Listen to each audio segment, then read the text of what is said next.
Nama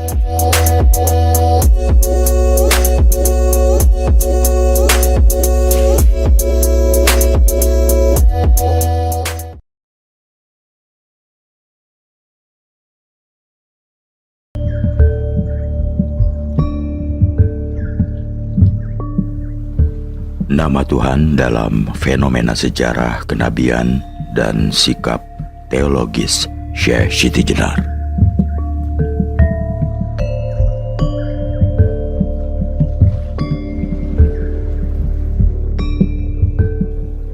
Mengapa kata Allahu Akbar yang menjadi nama agung Tuhan? Tentu hal ini menjadi bahan kajian yang cukup menarik, namun juga tentu kontroversial, khususnya untuk saat ini. Namun, jika kita bisa mengetahuinya, insya Allah justru akan lebih memantapkan keimanan dan keislaman kita kepada Allah. Karena hal ini merupakan kajian yang menggunakan berbagai wacana sekaligus teologis, antropologis, historis, dan mitologis. Dalam sejarah keagamaan, ternyata nama Tuhan bukanlah sesuatu yang taken for granted pada semua agama. Hal ini sudah disadari sepenuhnya oleh Syekh Siti Jenar sejak lebih dari 500 tahun lalu. Nama-nama Tuhan itu mengalami evolusi kesejarahan yang cukup panjang dan sangat terkait dengan perkembangan kemanusiaan beserta alam sekitarnya. Mungkin selama ini ada beberapa keyakinan dalam diri sebagian umat Islam bahwa asma Allah itu yang pertama asma Tuhan, terutama Allah, yang menjadi milik Islam, yang memang hadir bersama kehadiran Islam sebagai agama yang dibawa Nabi Muhammad SAW. Yang kedua, bahwa kata Allah dalam menyebut Tuhan adalah telah ada secara inheren semenjak adanya Adam di dunia, sehingga seluruh nabi yang pernah hadir sudah menyerukan penyembahan pada Tuhan yang berasma Allah. Kedua hal ini tentu akan membuktikan bahwa kedua klaim tersebut tidak sepenuhnya benar.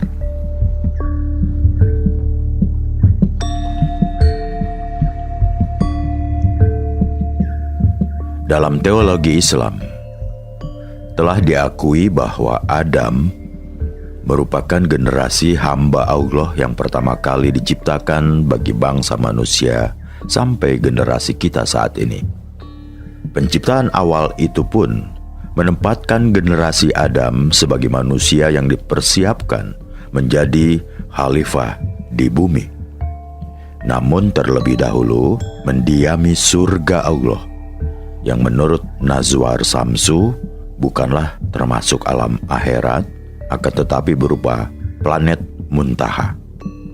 Dan menurut Agus Mustafa, surga dan neraka itu berada dalam dimensi langit ketujuh, di mana kata akhirat menunjuk pada proses akhir perjalanan roh manusia sebelum menuju Allah, sehingga ia mendapat kesempatan untuk terlebih dahulu bisa bertemu dengan Tuhannya secara langsung. Adam jugalah yang dipercaya oleh Allah untuk diberi kalimah-kalimah tentang pengetahuan sebagai persiapan dia untuk hidup di bumi. Berlatar belakang itulah maka disebutkan dalam kitab suci bahwa seluruh manusia di bumi ini telah terlebih dahulu dimintai kesaksian di alam roh tentang Allah sebagai Tuhannya. Hanya saja dalam kalimat tersebut Tuhan menggunakan kata aku dan Robi, belum menyebutkan bahwa asma itu adalah Allah. Kenyataan tersebut menunjukkan bahwa konsep Adam lebih mengarah pada citra roh manusia, bukan manusia sebagai pesona fisik. Penjelasan tradisi keagamaan formal selama ini menyebutkan bahwa Adam hadir di dunia setelah momen pelanggarannya kepada Allah terjadi, sehingga Tuhan memarahi Adam dan Hawa. Maka desain Allah akan kekhalifahan manusia pun dimulailah. Dosa ini mengakibatkan Adam harus melakukan inabah atau kembali atau bertaubat kepada Allah. Akan tetapi tidak tahu bagaimana harus mengucapkannya. Jadi pada periode Adam ini, nama Allah belum digunakan sebagai sebutan untuk Tuhan. Hal ini wajar karena Adam telah pernah menyaksikan Tuhan secara langsung, sehingga ia cukup menyebut Tuhan dengan kata Robana, karena Tuhan lebih betul-betul dikenalinya. Bagi Adam ini tidak memiliki problem apa-apa, karena ia telah kenal betul pada Tuhan, sehingga bisa menghadirkannya dalam pikiran serta perasaannya setiap kali menyebut Anta. Demikian dalam ayat lain disebutkan pada Tuhannya. Namun bagi keturunannya nanti akan membawa masalah gejala ikonoklastis karena gambaran tentang Tuhan yang semakin kabur. Hanya saja untuk menghindari masalah gejala ikonoklastis sebab gambaran tentang Tuhan yang semakin kabur. Hanya saja untuk menghindari gejala ikonoklasme atau pembendaan itulah, maka Allah menyuruh Adam untuk membangun rumah ibadah pertama di muka bumi, yaitu Ka'bah.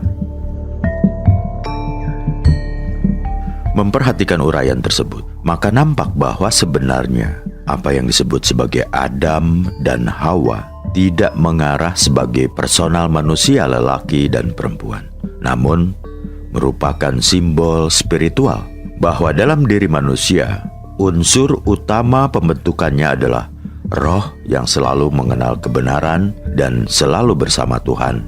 Namun, kemudian dalam bentuk fisiknya, ia hadir sebagai efek pemenuhan kebutuhan fisikawi bersama hawa nafsu yang menyelubungi sehingga mengubah posisi langit atau surga menjadi bumi, dan dari posisi manunggal dengan Allah sebagai roh al-haq menjadi untuk sementara terpisah.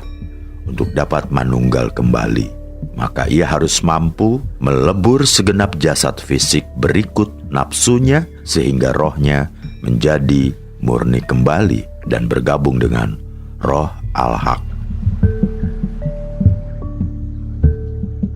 Itulah inti ajaran Syekh Siti Jenar yang menyatakan bahwa dunia fisik ini sebenarnya adalah alam kematian yang harus ditempuh oleh roh yang masih terpenjara oleh badan wadah atau tubuh fisik atau jasmani. Merujuk pada Al-Quran, memang kita harus menemukan bahwa para nabi dan rasul memiliki misi utama yang sama, yaitu membawa ajaran tauhid atau paham keesaan Tuhan. Kami tidak mengutus seorang rasul pun sebelum kamu atau Muhammad, kecuali kami wahyukan kepadanya bahwa tidak ada Tuhan selain aku, maka sembahlah aku. Ini ada dalam Quran surat Al-Anbiya. Dalam hal ini, Tuhan memperkenalkan dirinya dengan sebutan aku. Konsisten dengan pernyataan ini, maka dalam kondisi majzub atau ekstase dalam penyatuan dengan Allah, Syekh Siti Jenar selalu berujar sebagai aku dalam aforismenya atau ujaran mistik. Hal yang sama juga menjadi tradisi rohani para aulia besar seperti Ibnu Mansur Al-Halaj, Suhrawardi Al-Maktul, Ayan Al-Qudat Al-Hamdani, Ahmad Al-Ghazali, dan di Indonesia diantaranya adalah Syekh Siti Jenar, Sunan Kalijaga, Sunan Panggung, Ki Babaluk, Syekh Among Raga, Kiai Mutamakin, Syekh Saridin, Syekh Jangkung, semuanya di Jawa, dan Syekh Abdul Hamid di Takisong, Banjarmasin. Menurut Al-Quran juga, memang para nabi-nabi seperti Nuh, Hud, Saleh dan Syuaib mengabadikan seruannya, "Wahai kaumku, sembahlah Allah. Sekali-kali tidak ada Tuhan bagimu selainnya." Seruan ini diabadikan dalam Quran surat Al-An'am.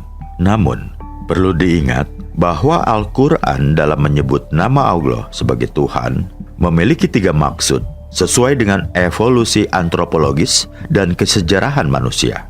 Pertama, penyebutan nama Allah sebagai asma resmi Tuhan.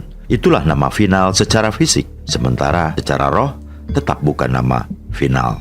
Asma al-azam baginya, seiring pula dengan finalnya ajaran al-Islam dengan formalisasi Islam sebagai agama era Nabi Muhammad. Jadi ini seperti asma kesepakatan atau kalimat sawa dalam Quran surat Ali Imran bagi agama-agama di dunia, sebab perjalanan agama telah sempurna dengan panji-panji kenabian Muhammad. Namun perlu ditekankan, label nama Allah secara formal ini seiring dengan kehadiran person Muhammad sebagai nabi. Kehadiran Muhammad sebagai nabi secara fisik berkaitan erat dengan tata aturan kemanusiaan yang mendiami alam fisik dunia ini. Jika kemudian dihubungkan dengan roh, nur, dan hakikat Muhammad yang berkaitan dengan pencerahan roh manusia, maka nama sejati Tuhan bukan Allah tersebut, melainkan asma-asma yang muncul dalam kondisi ekstase setiap pencari jalan menuju Allah atau salik. Kedua, sebutan Allah kadang juga mengarah pada Allah orang-orang Arab sebelum Islam sesudah kehadiran Nabi Isa. Di sini Allah memiliki konotasi makna sebagai dewanya dewa-dewa yang disembah orang-orang Arab saat itu. Di Jawa juga ada istilah sebutan Batara Guru. Jadi, konotasinya bukan Allah seperti yang dipahami dalam teologi Islam. Hal ini menunjukkan adanya alur sejarah bagi penyebutan Allah sebagai nama yang diberikan oleh manusia. Ketiga, sebutan Allah yang berarti Tuhan, namun belum dan tidak sebagai asma yang harus disebutkan oleh manusia. Ini berlaku para nabi sejak generasi Adam hingga Isa, yaitu tahun 40 Masehi, seharusnya tahun 36 Masehi. Maka wajar jika sebelum Islam terjadi sebutan dan pemberian nama terhadap Tuhan yang cukup banyak di berbagai belahan dunia, karena nama adalah merupakan pensifatan atau penunjukan terhadap sesuatu oleh manusia agar bisa mengenalinya secara lebih mudah. Logikanya, jika nama Allah memang sudah diperkenalkan sebagai nama Tuhan sejak Nabi yang pertama, tentunya semua agama-agama samawi akan memiliki keseragaman dalam penyebutannya. Hal ini sekaligus kembali menegaskan bahwa pemberian nama Allah seiring dengan perkembangan sejarah mengenai penggunaan nama itu sendiri. Maka yang perlu diperhatikan di sini bahwa penyebutan nama Tuhan sangat terkait dengan faktor kebahasaan atau linguistik dan pemaknaan manusia terhadap ajaran maupun fenomena kehidupan beserta alam sekitarnya. Di samping juga dengan kondisi masyarakat manusia berada. Oleh karena itu, maka kaum muslim diperintahkan untuk menyeru kepada ahal Alkitab pada titik temu atau kalimatun sawah kepada ketuhanan yang Maha Esa ini tanpa mempersoalkan tentang nama terhadap Tuhan itu sendiri. Ini ada dalam Quran surat Al-Imran. Kalaupun kemudian Syekh Siti Jenar dicela dan dicerca karena menggunakan istilah-istilah yang sudah ada pada masyarakat pada masanya untuk menyebut Tuhan, hal ini terjadi tidak lain karena pada abad ke-15 dan 16 Masehi di Jawa sedang terjadi proses Arabisasi bagi Islam, yang dalam proses tersebut menjalin hubungan politis dengan kekuasaan politik. Ditambah lagi kemudian setelah pusat peradaban Islam Baghdad luluh lantak pada abad ke-15, para ulama Timur Tengah banyak yang hijrah ke kawasan lain termasuk Indonesia yang membawa nilai-nilai Timur Tengah untuk diadopsikan ke dalam masyarakat Indonesia. Kenyataan bahwa pemaparan soal ketuhanan oleh para nabi terkait dengan faktor daya pikir, perkembangan budaya, dan bahasa manusia ini juga terdapat di dalam Al-Quran. Maka pada masa Nabi Nuh, sekitar tahun 6000 sebelum Masehi, hampir-hampir tidak ada bukti logis yang dikemukakan oleh Nabi Nuh kepada umatnya atau sekitar wilayah Yaman sekarang. Dan akhirnya ketika mereka tetap membangkang, jatuhlah sanksi yang memusnahkan mereka, yang berupa ledakan besar, badai topan, dan banjir maha dahsyat. Kebinasaan umat Nabi Nuh ini bukan karena kekafirannya kepada Tuhan, namun umat Nuh pertama ini, generasi sebelum banjir besar, bersifat gulu atau berlebih-lebihan dalam memuja orang-orang salihnya, dan kepuasan berlebihan terhadap capaian-capaian ilmu pengetahuan dan teknologi yang mereka capai. Akibat pemujaan dari tokoh-tokoh ini, sementara konsepsi nama Tuhan belum memiliki akar, sebab memang belum ada nama resmi mengantarkan bangsa ini pada perbuatan patung-patung orang saleh untuk dipuja dan disembah. Inilah untuk pertama kalinya dalam sejarah manusia membuat patung-patung yang disembahnya menjadi Tuhan. Inilah yang membuat mereka kemudian hancur. Dewasa ini pun terjadi hal yang hampir sama.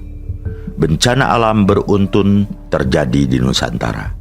Walaupun secara formal bangsa ini taat beragama, namun sebenarnya di balik ketaatan formalistik tersebut, secara spiritual dan rasa hati, miskin dengan kehadiran Allah dan moral, mentalitas, serta hatinya justru durhaka kepada Allah.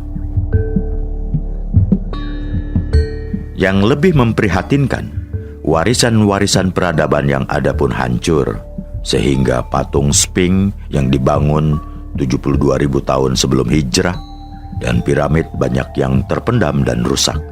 Teknologi pesawat antar planet yang juga sudah pernah dicapai manusia hilang tanpa bekas.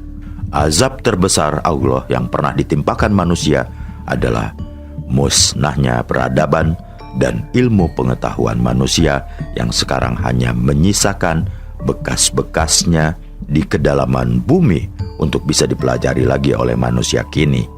Sementara Nabi Nuh dan umatnya yang selamat oleh Allah dibuat pikun akibat dahsyatnya bencana itu dan kehilangan keluarga yang mendadak. Padahal usia mereka rata-rata sangat tua. Demikian istilah Al-Quran, sehingga ilmu-ilmu yang pernah dikuasai menjadi terlupakan. Lalu tibalah masa Nabi Hud, sekitar tahun 4500 sebelum Masehi, yang datang pada kaum Ad. Generasi pertama, generasi kedua adalah yang selamat dari azab Allah, yang tidak begitu jauh dari Nuh. Pemaparannya juga belum memiliki perkembangan yang cukup berarti.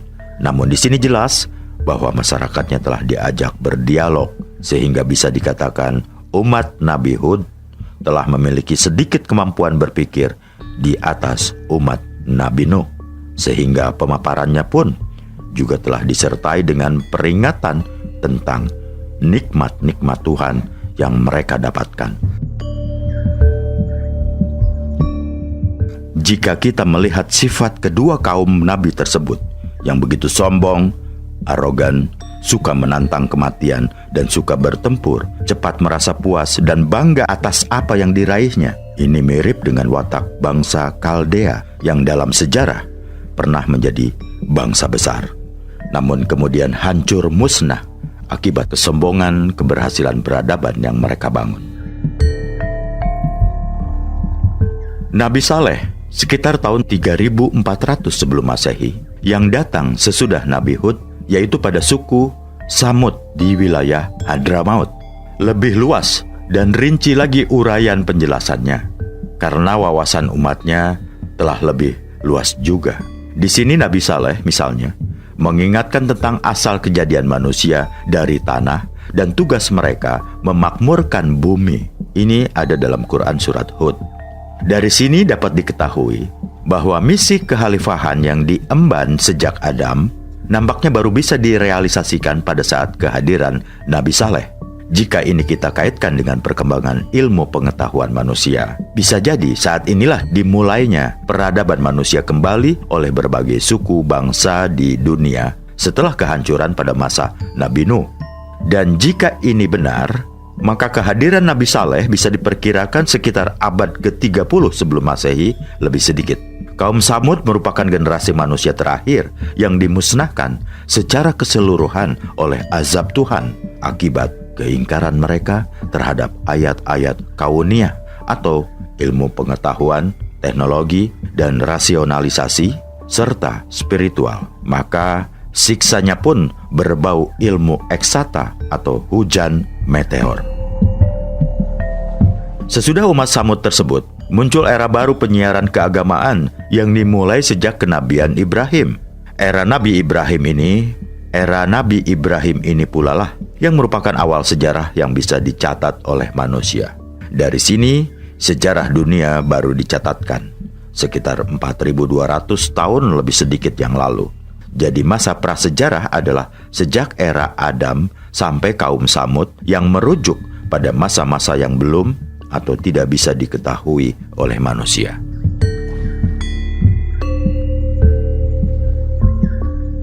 Nabi Ibrahim yang datang sekitar abad ke-19 hingga 20 sebelum Masehi bisa disebut memasuki periode baru dari tuntunan tentang ketuhanan yang Maha Esa. Di sini Ibrahim tidak hanya mengandalkan konsepsi ketuhanan berdasarkan wahyu, akan tetapi berdasarkan penemuan nalar dan spiritualnya tentang Tuhan itu sendiri. Maka Ibrahim mendapatkan gelar sebagai Abu al-Anbiya atau Bapak para Nabi, Bapak monoteisme, serta proklamator keadilan ilahi. Sehingga seluruh agama-agama merujuk pada konsepsi Tauhidiyah Ibrahim. Ibrahim menemukan dan membina keyakinannya melalui proses pencarian dan perjalanan intelektual serta pengalaman-pengalaman kerohanian yang cukup mendalam. Sehingga di samping ia mengalami penemuan tentang keesaan Tuhan, ia juga memperoleh keyakinan tentang hari kebangkitan, atau secara tidak langsung juga mengisyaratkan ilmu tentang futurologi. Dan menariknya lagi, ialah satu-satunya nabi yang disebut Al-Quran meminta kepada Allah untuk diperlihatkan bagaimana caranya menghidupkan yang mati. Dan ini dikabulkan Allah. Untuk pertama kalinya, fenomena tentang hari akhir dan kebangkitan diberikan oleh Tuhan kepada manusia. Di Jawa, 3.400 tahun lebih setelah Ibrahim, Syekh Siti Jenar memperkenalkan kembali ilmu ketuhanan dan ilmu kematian yang bersifat operasional, fungsional, dan produktif kepada manusia Nusantara. Sayangnya, kondisi keagamaan sudah menjadi formalistis, mirip masyarakat Ibrahim yang memformalkan Tuhan dalam bentuk patung-patung batu dan bahan makanan utama. Maka resistensi masyarakat era Ibrahim dengan era Syekh Siti Jenar hampir sama. Mayoritas masyarakat menolak ajaran tauhid yang murni tersebut. Bahkan penyiar ajarannya harus divonis hukuman mati. Bahkan hukuman untuk salah seorang murid Syekh Siti Jenar, Sunan Panggung, sama dengan untuk Ibrahim, dibakar hidup-hidup namun kemudian tetap selamat karena kemanunggalannya dengan Allah. Kemanunggalan tersebut jelas bahwa fenomena fisik alam raya tunduk di bawah kehendaknya. Realitas pembendaan Tuhan tersebut sampai saat ini tetap terjadi, apalagi di tengah gempuran modernitas dan arus konsumtivisme dunia, sehingga dewasa ini juga masih banyak yang menolak keagamaan secara rohani. Namun sebagian yang lain justru menolak formalitas untuk memasuki spiritualitas. Memang pergulatan antara esoterisme dan eksoterisme keagamaan tidak akan pernah usai di panggung sejarah manusia. terkait dengan pencarian Tuhan Ibrahim tersebut. Menarik untuk dikaji bahwa Ibrahim sempat bertuhankan matahari, bulan, dan bintang. Hal ini bisa menunjukkan bahwa saat itu kepercayaan-kepercayaan tentang Tuhan telah menyebar luas di kalangan manusia dengan perwujudannya yang sangat berbeda-beda. Ini juga mengindikasikan bahwa ajaran-ajaran ketauhidan terdahulu telah tidak memiliki bekas lagi pada manusia. Kegagalan ini terjadi karena ketauhidan yang diserukan belum memiliki landasan aksioma rasional dan spiritual, atau asma Tuhan dan hari kebangkitan secara operasional dan membumi, sehingga bangunan keagamaan itu pun masih sangat rapuh. Selain itu, juga karena faktor kebudayaan belum dijadikan sebagai salah satu ornamen dalam membangun pola keberagaman penganutnya. Walaupun oleh Nabi Ibrahim sendiri ditekankan bahwa kebudayaan merupakan salah satu faktor terpenting dalam pengejawantahan agama. Seruan yang dicanangkan Ibrahim pun sudah berbeda dengan nabi-nabi terdahulu. Jika para nabi pendahulunya menyerukan, "Sembahlah Allah, kalian tidak memiliki Tuhan selainnya," maka Ibrahim menyerukan, "Sembahlah Allah dan bertakwalah kepadanya, yang demikian itu lebih baik untukmu kalau kamu mengetahui." Ini menunjukkan bahwa dalam format keberagaman, kebudayaan dan ilmu pengetahuan telah menjalin sinergi untuk membentuk karakter peradaban dan kemanusiaan. Dengan adanya seruan bertakwa, maka nampak pilar-pilar ajaran keagamaan secara lebih esensial atau berwatak rohania mulai dibangun. Ibrahim juga menyatakan bahwa Tuhan yang disembah adalah Tuhan seru sekalian alam, bukan Tuhan suku, bangsa, dan jenis makhluk tertentu. Ini mengindikasikan dua hal. Yang pertama, saat inilah dimulai era penyebutan Tuhan dengan suatu istilah. Ibrahim selalu berdoa dengan menggunakan panggilan Robi, Tuhanku.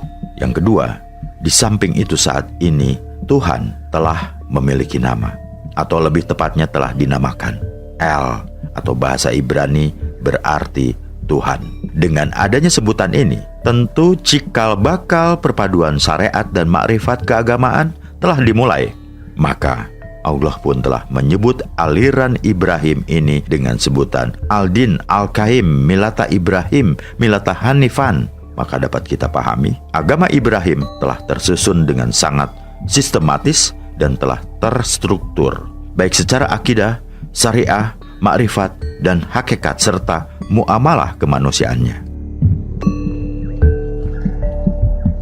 Risalah Ibrahim ini memang banyak telah diarahkan kepada manusia yang telah memiliki kemajuan pemikiran yang cukup tinggi, dan ini memang dialami oleh orang-orang di Mesir, kawasan Babylon, maupun sekitar Kanaan, di mana Ibrahim nanti memusatkan gerakan dakwahnya, terutama di Mesir saat itu yang sejak tahun 3200 sebelum Masehi telah memasuki dinasti kekuasaan Fir'aun ke-11 dan ke-12, di mana kemajuan arsitektur sedang memuncak. Kekuasaan Mesir pun masih mendominasi dengan salah satu pusatnya di kota Tebes, mampu membangun peradaban masyarakat yang berteknologi tinggi dengan banyaknya bangunan-bangunan kolosal di seluruh negeri.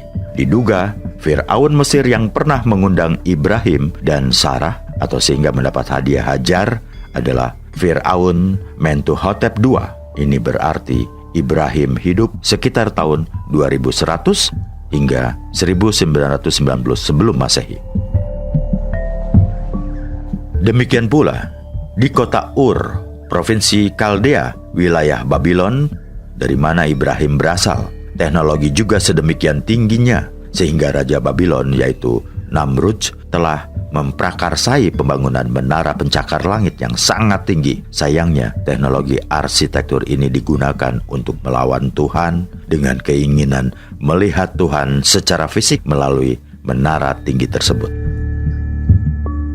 Nama Raja Namrud mengingatkan pada kajian sejarah Ibnu Khaldun yang menulis bahwa Namrud merupakan suatu bangsa, atau mungkin nama bangsa ini diambil dari nama rajanya, seperti nama Samud diambil dari nama salah satu pakdenya Nabi Saleh yang sulung. Kaum Nimrod adalah bangsa yang hidup setelah kaum Samud, kaumnya Nabi Saleh, musnah. Sehingga data ini sesuai dengan kenyataan bahwa Ibrahim hidup pasca Nabi Saleh di zaman kekuasaan Raja Namrud tersebut. Dengan syariat itulah Ibrahim pun telah memulai berdiskusi dengan kaumnya dalam rangka membuktikan kesesatan mereka dan ditunjukkan ke arah tauhid yang lurus. Setelah ini nanti pada masa Nabi Syuaib, maka penyiaran tauhid telah disertai dengan aturan syariat dan hakikat keagamaan yang cukup jelas tentang hukum-hukum dan bentuk ibadahnya. Sejak itu pula lah syariat selalu menyertai para nabi dalam misi risalah rohaniahnya. Di antara risalah syariah yang paling keras adalah kaum Nabi Musa, sebab memang Bani Israel merupakan suku yang paling bandel dan suka melakukan pelanggaran dan penyelewengan. Pada masa Nabi Isa, ketatnya syariah itu agak dinetralisir dengan misi kasih sayangnya. Sayangnya justru dengan netralisasi hukum tersebut, kaum Yahudi malah semakin menyeleweng. Sehingga Yesus hanya berhasil mempunyai 12 orang pengikut yang selalu setia mengikuti dan membelanya. Kecuali sahabatnya yang bernama Yudas Iskariot yang secara zohiriah mau menjadi pengkhianat dengan bersekutu pada gubernur Pontius Pilatus untuk membinasakan Yesus. Oleh karena sikapnya yang selalu ngeyel tersebut, seperti watak dasar Yakub dahulu, maka Bani Israel merupakan bangsa yang paling sering ditimpa kemalangan sebagai bentuk peringatan dari Allah sepanjang sejarah.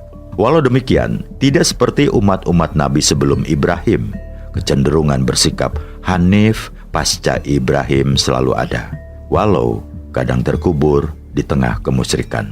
Oleh karena itulah, maka sejak masa Nabi Ibrahim sampai Nabi Muhammad, tidak ada lagi pemusnahan manusia secara total seperti sebelumnya pernah terjadi.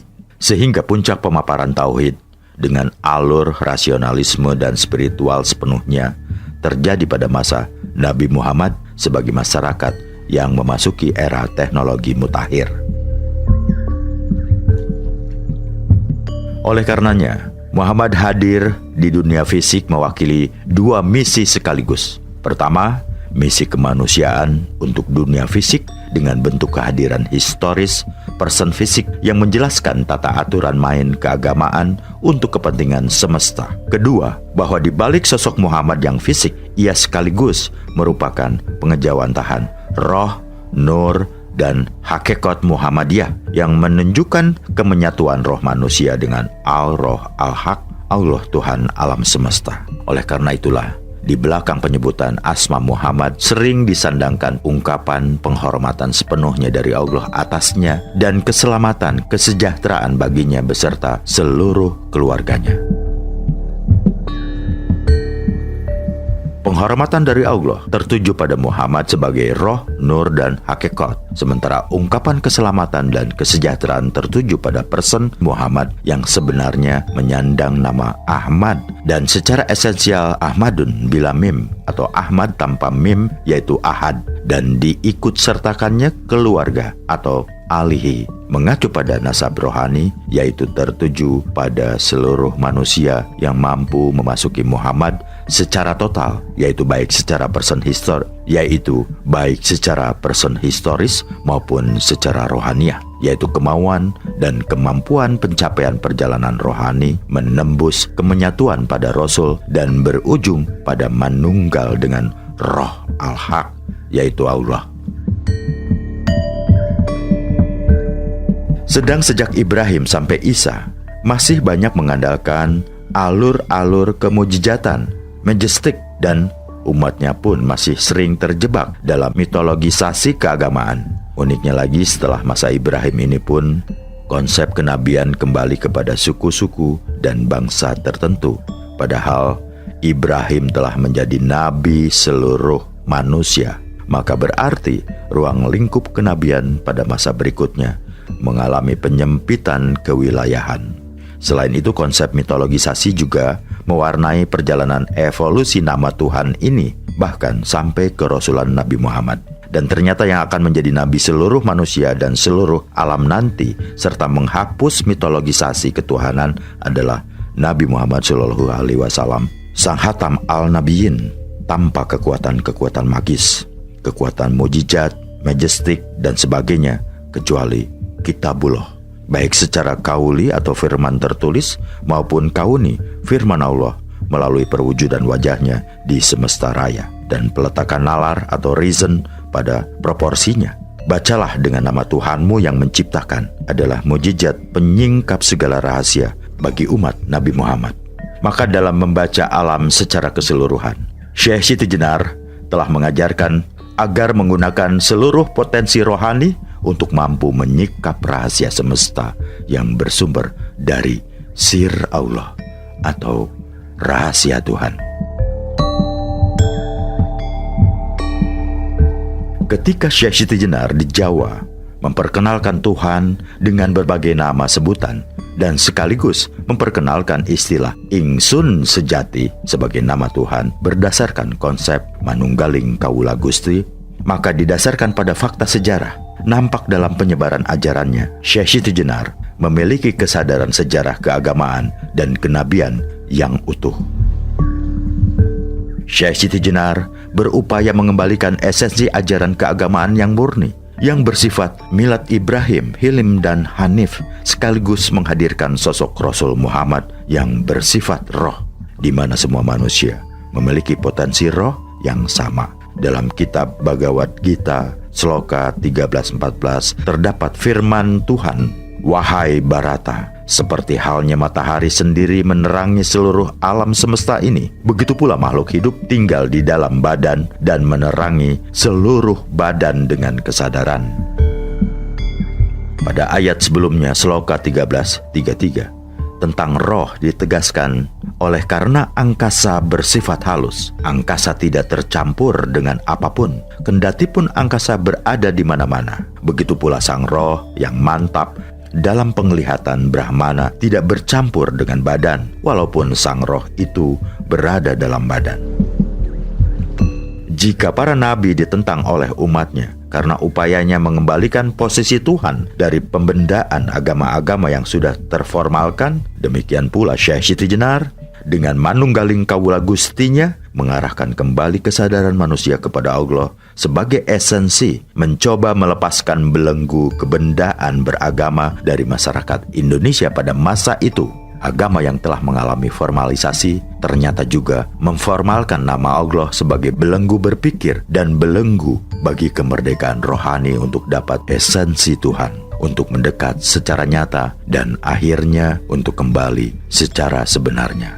Bukan hanya kembali kepada pahala dan surga yang juga merupakan makhluk, namun kembali kepada asal muasal kejadian, yaitu Allah sebagai Al-Roh Al-Haq, sehingga dapat dikatakan bahwa misi Syekh Siti Jenar pada akhirnya sama dengan misi kenabian, dan sabda Rasulullah Muhammad adalah para ulama yang lurus dan benar adalah pewaris para nabi.